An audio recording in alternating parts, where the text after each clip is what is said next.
বিএনপির হাতে নিরাপদ না।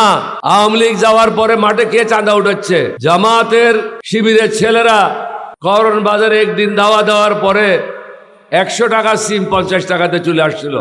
100 টাকা সিমের দাম ছিল। চাঁদাবাজদের যখন দৌড়ে দিল 50 টাকা সিমের দাম হয়ে গেছে। চাঁদাবাজদের ভোট দেবেন না, দুর্নীতিবাজদের ভোট দেবেন না, মাস্তানদের ভোট দেবেন না, যারা ভোট ডাকাতি করে তাদেরকে ভোট দেবেন না, যারা অন্যায়ের পথে চলে তাদেরকে ভোট দেবেন না, যারা আল্লাহ রসুলের পথে চলে তাদেরকে ভোট দিতে হবে।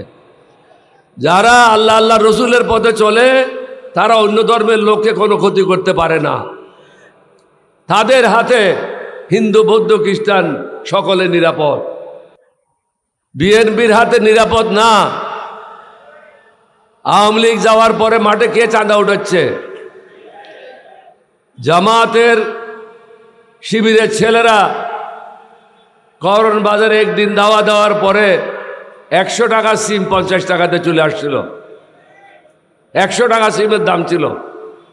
চাঁদাবাজদের যখন দৌড়ে দিল 50 টাকা সিমের দাম হয়ে গেছে। এমনি জামাতের নাম শুনলে পায়খানা প্রস্রাব করে দেবে। 11 দলের নাম শুনলে তো হুঁশ হারিয়ে যাবে। এখানে দাঁড়িপাল্লা, অন্য জায়গায় অন্য মার্কা। সমগ্র জাতিকে অনুরোধ করব, একজন ক্যাপ্টেন ওলি যে প্রথম বিদ্রোহ করেছিল সেই বিদ্রোহী হিসাবে সঠিক পথে আসেন। 11 দলীয় ঐক্য জোটের প্রার্থীদেরকে ভোট দেন, আমাদেরকে একবার সুযোগ দেন। আমি নিজেও 3 বার মন্ত্রী ছিলাম। হাসিনা 3 বার আমার বিরুদ্ধে দুদকে মামলা করেছিল। আল্লাহর মেহেরবানি, আপনাদের দোয়া, কোনো কিছু পাই নাই।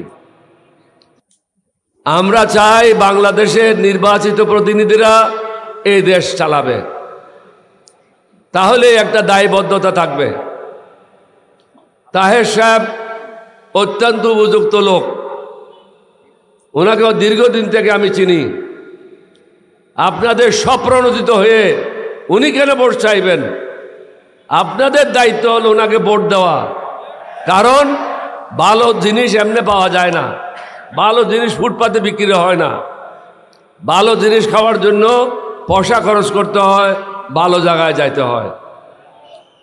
তাহের সাহেবের মতো একটা লোক যেখানে বাংলাদেশের পুরা এলাকাতে নেতৃত্ব দিচ্ছেন, এটা কি আপনাদের জন্য কম গৌরবের বিষয়? আপনারা ঘরে ঘরে যাবেন, প্রত্যেককে আব্দুল্লাহ তাহেরের মতো অবস্থান নিয়ে